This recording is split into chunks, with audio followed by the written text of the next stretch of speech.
Update చూద్దాం. స్థానిక సంస్థల ఎన్నికల్లో ఇద్దరు పిల్లల నిబంధన ఎత్తివేతకు గ్రీన్ సిగ్నల్ వచ్చింది. పంచాయతీ, మున్సిపల్ ఎన్నికల్లో ఇద్దరు పిల్లల నిబంధనను తొలగిస్తూ సీఎం రేవంత్ కేబినెట్ తీసుకున్న నిర్ణయానికి గవర్నర్ జిష్ణుదేవ్ వర్మ సమ్మతి తెలిపారు. గవర్నర్ ఆమోదం లభించినందున న్యాయశాఖ గెజిట్ విడుదల చేసే అవకాశం ఉంది. ఆర్డినెన్స్ తీసుకువచ్చి ఆ తర్వాత చట్ట సవరణ చేసే అవకాశం ఉంది.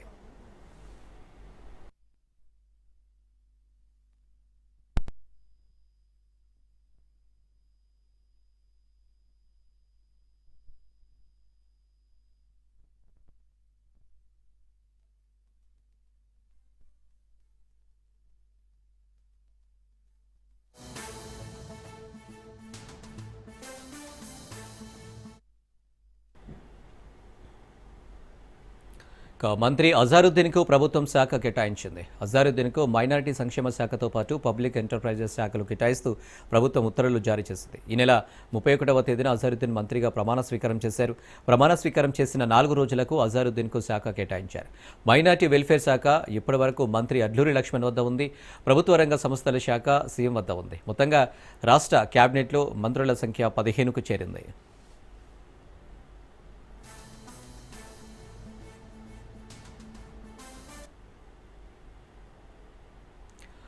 బీఆర్ఎస్పై సీఎం రేవంత్ రెడ్డి తీవ్రస్థాయిలో విమర్శలు చేశారు. కాళేశ్వరం ఏటీఎం అని మోదీ, అమిత్ షా అన్నారని, దొంగను పట్టుకోవాలని సిబిఐ విచారణకిచ్చానన్నారు సీఎం. 3 నెలలు అవుతుంది, ఇప్పటి వరకు సిబిఐ ఎఫ్ఐఆర్ నమోదు చేయలేదన్నారు. కేసీఆర్కు బీజేపీ మద్దతు ఇస్తుందని, అందుకే సిబిఐ కేసు కూడా పెట్టలేదన్నారు రేవంత్ రెడ్డి.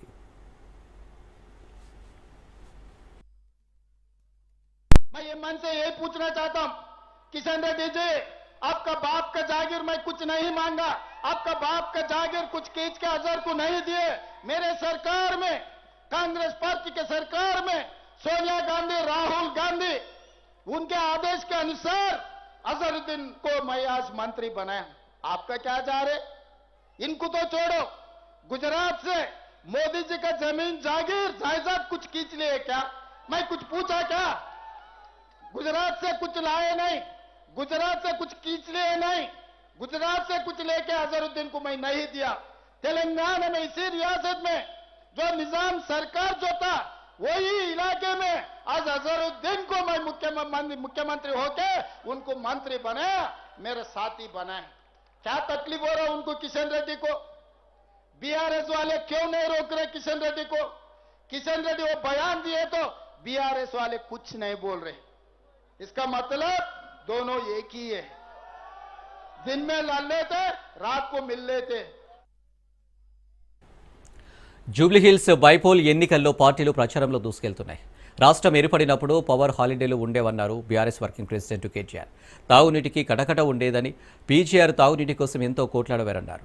అన్ని రంగాలను అభివృద్ధి పథంలో నడిపించామని, 10 ఏళ్ల పాటు శాంతి భద్రతా సమస్యలు లేకుండా కాపాడిన ఘనత కేసీఆర్దన్నారు. ఒక్కొక్క సమస్యను ప్రణాళికబద్ధంగా పరిష్కరించుకున్నామన్నారు.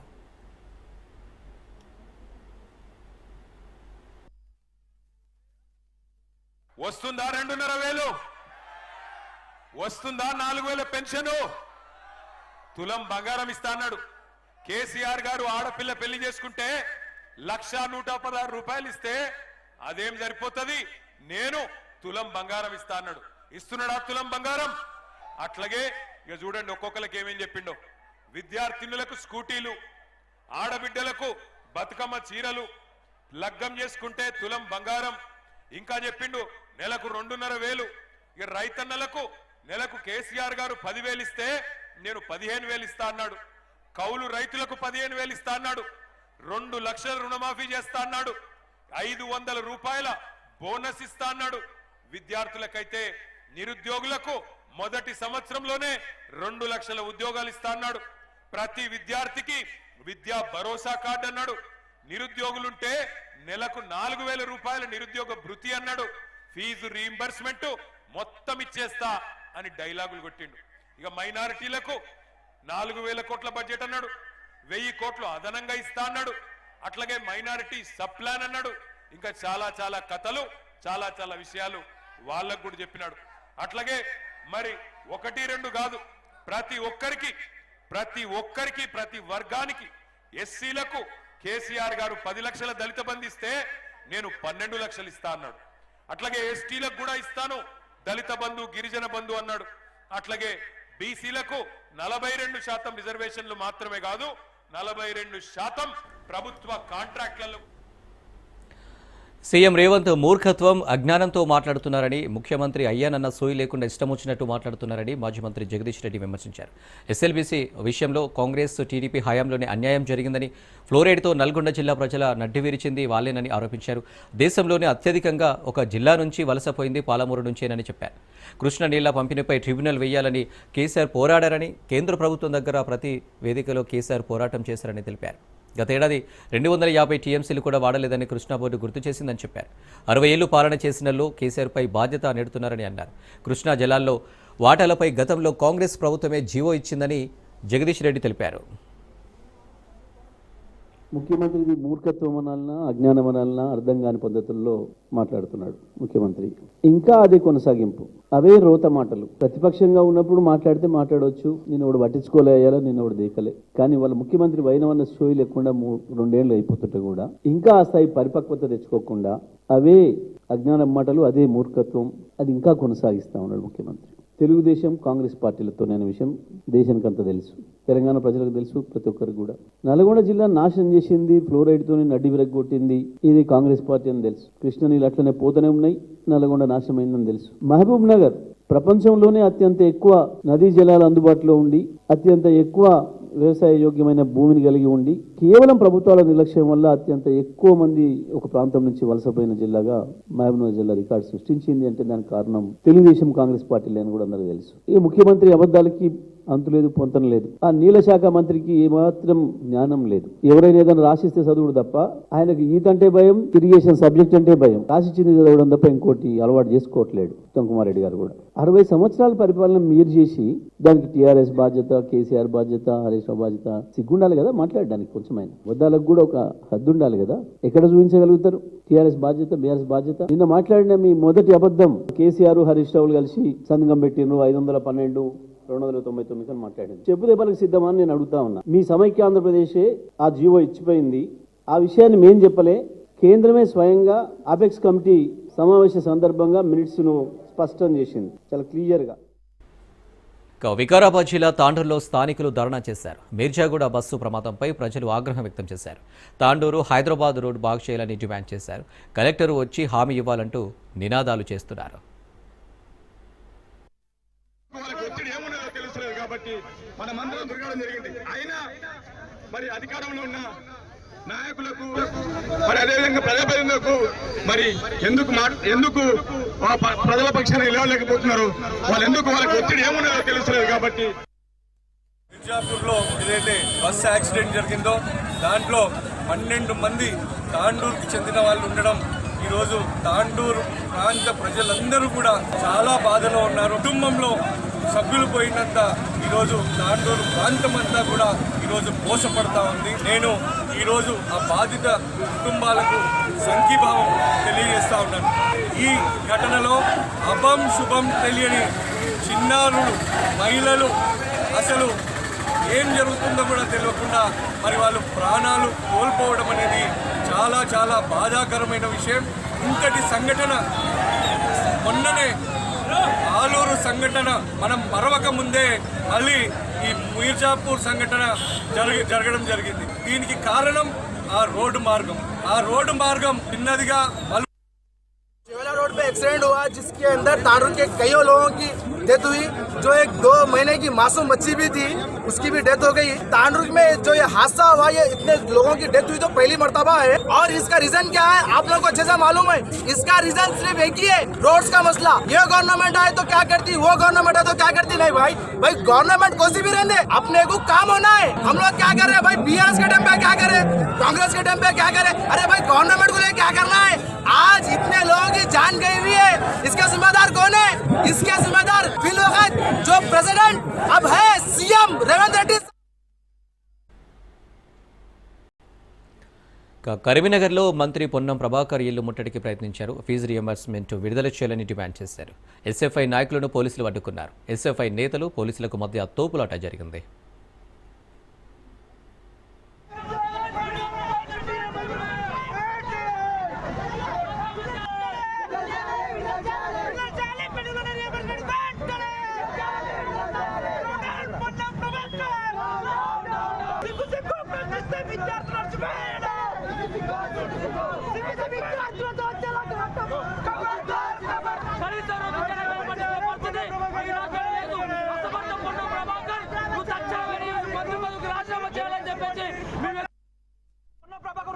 గణిత సెంటర్లో కార్యాలయం పెట్టుకున్నాడు కానీ ఒక్కరోజు కూడా విద్యార్థులకు అందుబాటులో లేని పరిస్థితి ఉన్నది. ఎస్ఆర్ఆర్ కళాశాల చదువుకున్నది గొప్పలు చెప్పుకుంటూ తప్ప ఏం లేని పరిస్థితి రాష్ట్రంలో. కాంగ్రెస్ ప్రభుత్వానికి జూబ్లీ హిల్స్ ఎలక్షన్స్ పైన ఫైన్స్ టెండర్ల పైన ఉన్న సోయి ఈ రోజు ప్రభుత్వంలో చదువుకున్న విద్యార్థుల పైన ఇంకా కూడా లేదని చెప్పేసి సందర్భంగా తెలియజేస్తా ఉన్నాం. ఇంకా ఇదే విధంగా ఇట్లా కావాలని చెప్పేసి ఎంతో తెలియజేస్తా ఉన్నాం. Welcome back. మోంతా తుఫాన్తో తీవ్రంగా నష్టపోయిన కృష్ణా జిల్లా రామరాజుపాలెం ప్రాంతంలోని ఆకుమర్రు లాక్ వద్ద పంట పొలాలను మాజీ సీఎం జగన్ పరిశీలించారు. ఇక వరి పొలాల్లో తుఫాన్ దాటికి తడిసిపోయిన వరి కంకులను రైతులు ప్రత్యక్షంగా చూపించారు. రైతులు తమ ఆవేదనను జగన్ ముందు వ్యక్తం చేశారు. పంట నష్టం అంచనా వేయలేదని, ఇన్పుట్ సబ్సిడీ 18 నెలలుగా రాలేదని వాపోయారు. కూటమి ప్రభుత్వం కఠినంగా వ్యవహరిస్తుందన్నారు. మోంతా తుఫాన్ 25 జిల్లాల్లో ప్రతికూల ప్రభావం చూపిందని, 15 లక్షల ఎకరాల్లో పంట నష్టం జరిగిందన్నారు. ఏ రోజు ఏ రైతు కూడా పంట నష్టం జరిగితే ఇబ్బంది పడే పరిస్థితి రావాల్సి వస్తుంది అని ఏ రోజు ఏ రైతు అధైర్యపడాల. గతంలో వైఎస్ఆర్సీపీ ప్రభుత్వ హయాంలో ప్రతి రైతుకు ఒక భరోసా ఉండేది. పంట గన నష్టం జరిగిందనంటే జగనన్న ఉన్నాడు, ఉచిత పంటల బీమా ఉంది, వెంటనే మాకు డబ్బులు వస్తాయి. పంట నష్టం జరిగినా కూడా అన్న తోడుగా ఉంటాడు, ఉచిత పంటల బీమా చేశాడు, మాకు ఆదుకుంటాడు. ప్రతి రైతుకు ఒక భరోసా ఉండేది. అన్న ఉన్నాడు, సీజన్ ముగిసేలోగానే ఇన్పుట్ సబ్సిడీ మా చేతికి డబ్బిస్తాడు, మరుసటి సీజన్ పోయేసరికి మళ్ళీ చేతిలో డబ్బులు ఆడతాయి, మా చేతిలో డబ్బులు వస్తాయి. ఆ డబ్బుతో మళ్ళీ మరుసటి సీజన్ కు మళ్ళీ పంటలు వేసుకునే పెట్టుబడికి పెట్టే పరిస్థితి మాకు ఉంటుంది. పెట్టుబడి మొదలయ్యేసరికి రైతుకు భరోసా ఉండేది. రైతు భరోసా కింద అన్న ఉన్నాడు, 13,500 మాట చెప్పాడు. మాట చెప్పిన ప్రకారం ప్రతి సంవత్సరం ఖచ్చితంగా ఇచ్చాడు. పంట వేసే సమయానికే మా చేతికి 7,500 రూపాయలు మా చేతికి వచ్చేది. అక్టోబర్ లో మరో 4,000 ఇచ్చేవాళ్ళు, మన జనవరిలో మరో 2,000 వచ్చేది. ఖచ్చితంగా 13,500 ఆయన చెప్పిన ప్రకారం ఖచ్చితంగా ప్రతి సంవత్సరం ఆయన ఇచ్చేవాడు పెట్టుబడికి సహాయంగా అని చెప్పి. ప్రతి రైతుకు ఒక భరోసా ఉంటుంది. చంద్రబాబు నాయుడు గారి పాలనలో పరిస్థితి ఎలా ఉంది అని చెప్పి చూస్తే, ఈ 18 నెలలు చంద్రబాబు నాయుడు గారు పరిపాలన చేసిన ఈ 18 నెలల్లో దాదాపుగా 16 సార్లు అది సైక్లోన్స్ కానివ్వచ్చు, డిప్రెషన్ కానివ్వచ్చు, కరువు కానివ్వచ్చు, లేదా అల్పపీడనాలు, లేదా అకాల వర్షాలు, ఇలా ఏ సందర్భం అయితేనేమి దాదాపుగా 16 సార్లు రైతులు ఇబ్బంది పడిన పరిస్థితులు ఈ 18 నెలల కాలంలో చంద్రబాబు నాయుడు హయాంలో జరిగాయి. నేను అక్కడే అడుగుతా ఉన్నా, 18 నెలలుగా కనీసం ఏ రైతుకైనా ఒక్కసారైనా ఇన్పుట్ సబ్సిడీ అన్నా ఇచ్చారా అని అడుగుతా. కనీసం ఏ రైతుకన్నా ఒక్కసారైనా కూడా కనీసం ఇన్సూరెన్స్ డబ్బన్నా కనీసం ఏ రైతైనా చూశాడా అని అడుగుతా ఉన్నా. కనీసం ఏ రైతుకైనా కూడా పెట్టుబడికి సహాయంగా 20,000 ఇస్తామన్నారు, అన్నదాత సుఖీభవ అని ఒక పేరు పెట్టారు. 2 ఏళ్ళకి కలిపి 40,000 ఇచ్చింది ఎంత అని చూస్తే అరకొరగా 5,000. అంటే పూర్తిగా రైతును వెన్ను విడిచారు. ఈ క్రాప్ అనేది నీరు గార్చావు అని చెప్పడానికి ఇదొక నిదర్శనం. ఈ ప్రభుత్వం పూర్తిగా రైతులను పూర్తిగా గాలికి వదిలేసిన పరిస్థితులు, ఇంత విపత్కర పరిస్థితులు కనపడతా ఉన్నాయి. విపత్కర పరిస్థితులు జరిగిన రోజు ముఖ్యమంత్రి అనే వ్యక్తి ఏం చేస్తాడు, ఓ రోజు అట్టా చాపర్లో తిరుగుతాడు, ఓ చోట ఆగుతాడు, తర్వాత మొత్తం చాపర్లో తిరుగుతాడు, మరుసటి రోజు లండన్ పోతాడు. ఆయన కొడుకు ఇంకొక ఆయన ఆస్ట్రేలియా నుంచి వస్తాడు, వచ్చి మరుసటి రోజు ముంబైలో క్రికెట్ చూడడానికి పోతాడు. ఈడేమో మన రైతుల పరిస్థితి ఏమో ఏడవలేక, కడుపులో బాధ ఉండి దాన్ని తట్టుకోలేక, నవ్వు రాక, ఇది పరిస్థితి వాళ్ళది. చంద్రబాబు నాయుడు గట్టిగా మాట్లాడుతా ఉన్నాడు, రైతు సంతోషంగా ఉంటేనే రాష్ట్రం బాగుంటుంది.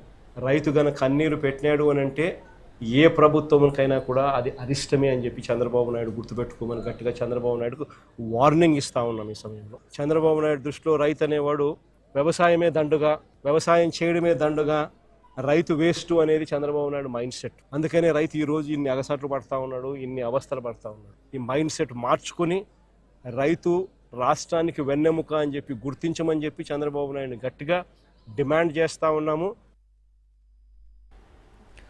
పులికాట్ సరస్సులో ఫ్లేమింగో పక్షులకు శాశ్వత నివాసం కల్పించాలని డిప్యూటీ సీఎం పవన్ కళ్యాణ్ వ్యాఖ్యానించడం అభినందనీయమని మాజీ ఎమ్మెల్యే భూమన కరుణాకర్ రెడ్డి అన్నారు. మీ పేరులోనే పవనం, కళ్యాణం 2 ఉన్నాయి. సైబీరియా నుంచి 100 ఏళ్ల నుంచి వలస వస్తున్నాయి. 100 ఏళ్ల దూరం ప్రయాణించి పులస చేపల్ని కూడా గోదావరిలో ఉండేటట్లుగా శాశ్వత నివాసం కల్పించాలని కోరుతున్నాం.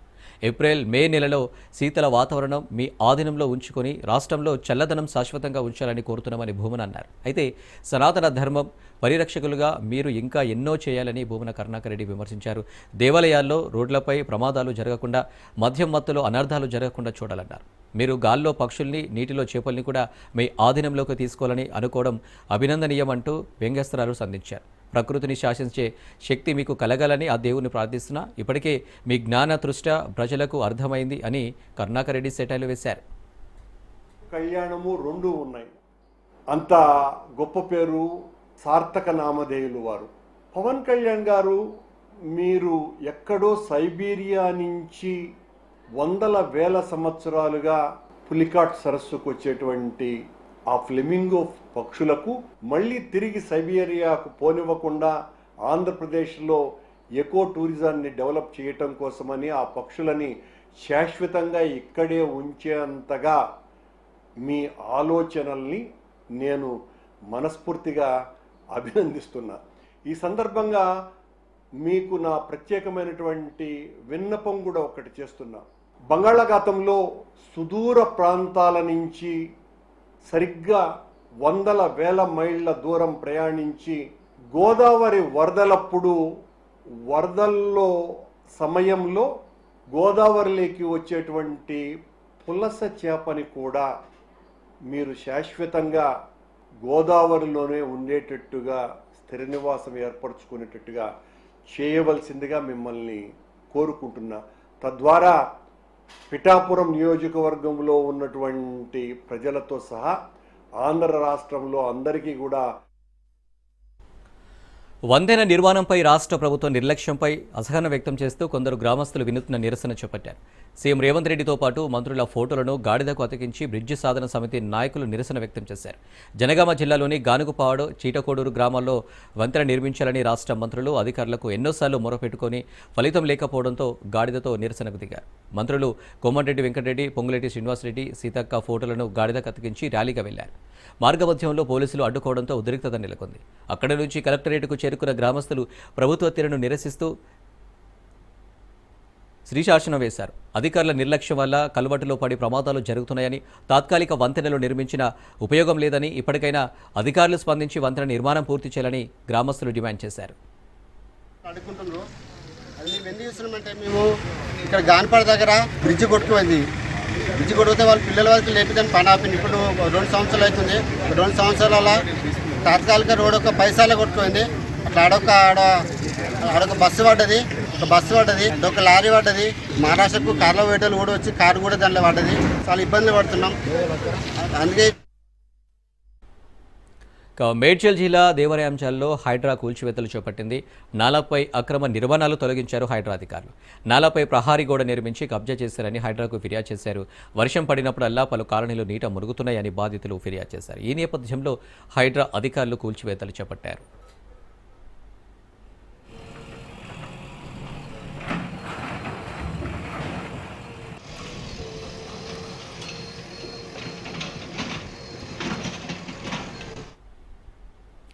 ఆయన స్టెథోస్కోప్ వైద్యం చేయాలి, రోగులను నయం చేయాల్సిన బాధ్యత. కానీ ఆయన ఏకంగా రోగులయ్యేందుకు డ్రగ్స్ ఇస్తున్నాడు. మత్తులు చిత్తయ్యేలా యువతను పెడదోవ పట్టిస్తున్నాడు. హైదరాబాద్ ఐటీ కారిడార్ నుంచి ముషీరాబాద్ వరకు మత్తు ముఠాలు చాప కింద నీరులా విస్తరిస్తున్నాయి. గచ్చిబౌలిలో డ్రగ్స్ పట్టుబడగా ఆ వెంటనే ముషీరాబాద్లో మరో షాక్ కలిగించే న్యూస్ బయటకు వచ్చింది. ఈసారి డ్రగ్స్ పెడ్లర్గా ఏకంగా ఒక వైద్యుడు పట్టుబడ్డాడు. ఆసుపత్రిలో 4 గోడల మధ్య వైద్యం చేయాల్సిన వైద్యుడు మత్తు వ్యాపారం చేస్తూ పోలీసులకు రెడ్ హ్యాండెడ్గా చిక్కాడు. ముషీరాబాద్లోని వైద్యుడి ఇంట్లో దాడి చేసి పోలీసులు భారీగా డ్రగ్స్ స్వాధీనం చేసుకున్నారు. వైద్యుడే నేరుగా డ్రగ్స్ కొనుగోలు చేసి ప్రత్యేక క్లయింట్లకి చేరవేస్తున్నట్లు పోలీసులు నిర్ధారించారు.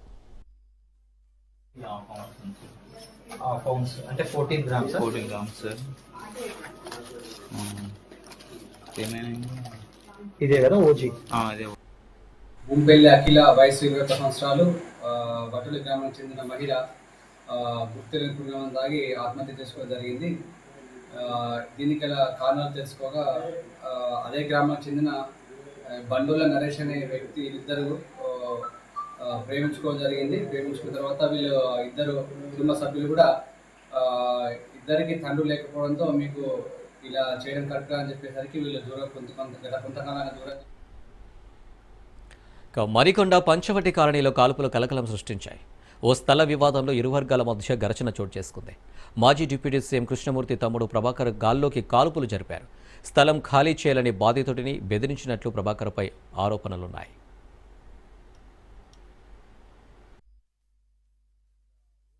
సంబంధించిన ఒక రాజకీయ నాయకుడు వారి కూతురు, అదేవిధంగా మన తెలంగాణలో ఉన్నటువంటి మరొక పొలిటికల్ లీడర్ కొడుకు, వీళ్ళిద్దరు భార్యాభర్తలు గత 14 to 15 years బ్యాకే వివాహం జరిగింది. వీళ్ళకి కొన్ని చిన్న చిన్న కుటుంబ సమస్యల వల్ల వీళ్ళు ప్రస్తుతానికి దూరంగా ఉంటున్నారు 1 year బ్యాక్. అయితే గత నెల లాస్ట్ మంత్ అక్టోబర్ 25వ తారీఖు వీళ్ళకి సంబంధించిన ఒక ప్రాపర్టీ ఇష్యూలో చిన్న ఆర్గ్యుమెంట్ జరుగుతుంది ఒకరికొకరికి. ఈ అబ్బాయి వాళ్ళ మేనమామ, అదేవిధంగా వాళ్ళకి సంబంధించిన ఒక 2-3 పర్సన్స్, అదేవిధంగా అమ్మాయి వాళ్ళ ఫాదర్, వాళ్ళకి సంబంధించిన ఒక 2-3 పర్సన్స్ ఈ మన పంచవటి కాలనీలో వాళ్ళకి ఒక ఇల్లు ఉంటుంది. ఆ ఇంటి విషయంలో గొడవ పడతారు, ఒకరికొకరు ఆర్గ్యూ చేసుకుంటారు, ఒకరికొకరు తిట్టుకోవడం కూడా జరిగింది. ఆ విషయంలో ఇద్దరు కూడా ఒకరి మీద ఒకరు కంప్లైంట్ ఇస్తున్నారు. ఆ 2 కంప్లైంట్స్ కూడా ఎంట్రీ పెట్టినాము. ఎంట్రీ పెట్టి అది ఎంక్వైరీ చేస్తున్నాం. అది యాక్చువల్ జరిగిన స్టోరీ. కాబట్టి మా అందరూ అనుకుంటున్నట్టు ఏదో వెపన్ యూజ్ అనేది ఇప్పటివరకు మాకు ఎలాంటి ఎవిడెన్స్ కానీ దానికి సంబంధించిన ఎలాంటి ప్రూఫ్స్ కూడా దొరకలేదు. But we are verifying. అట్లాంటి ఒక ఇన్సిడెంట్ ఏమైనా ఉంటే డెఫినెట్గా వాట్ ఎవర్ లీగల్. సంగారెడ్డి జిల్లా జూరాసంగం మండలం కక్కరవాడ గ్రామంలో ప్రేమ వివాహం ఉద్రిక్తతలు రేకెత్తిస్తుంది. వేరువేరు సామాజిక వర్గాలకు చెందిన అబ్బాయి, అమ్మాయి 10 రోజుల క్రితం పెళ్లి చేసుకుని ఊరు విడిచి వెళ్లిపోయారు. అమ్మాయి తల్లిదండ్రులు, బంధువులు అబ్బాయి ఇంటికి నిప్పు పెట్టారు. అగ్నిమాపక శాఖ సిబ్బంది వచ్చి మంటలను ఆర్పారు. అమ్మాయి పేరెంట్స్ బీహార్ అసెంబ్లీ తొలి విడత ఎన్నికల ప్రచార పర్వానికి తెరపడింది. తొలి దశ ఎన్నికల పోలింగ్ నవంబర్ 6న జరగనుంది. ఈ దశలో ఎన్డీఏ కూటమికి అనుకూలంగా బలమైన గాలి వీస్తుందని, విజయం తమదేనని బీజేపీ పూర్తి ధీమా వ్యక్తం చేసింది. ఈ ఎన్నికలను ప్రజలు సుపరిపాలన, అరాచక పాలన మధ్య పోరాటంగా చూస్తున్నారని బీజేపీ నేతలు అభిప్రాయపడ్డారు.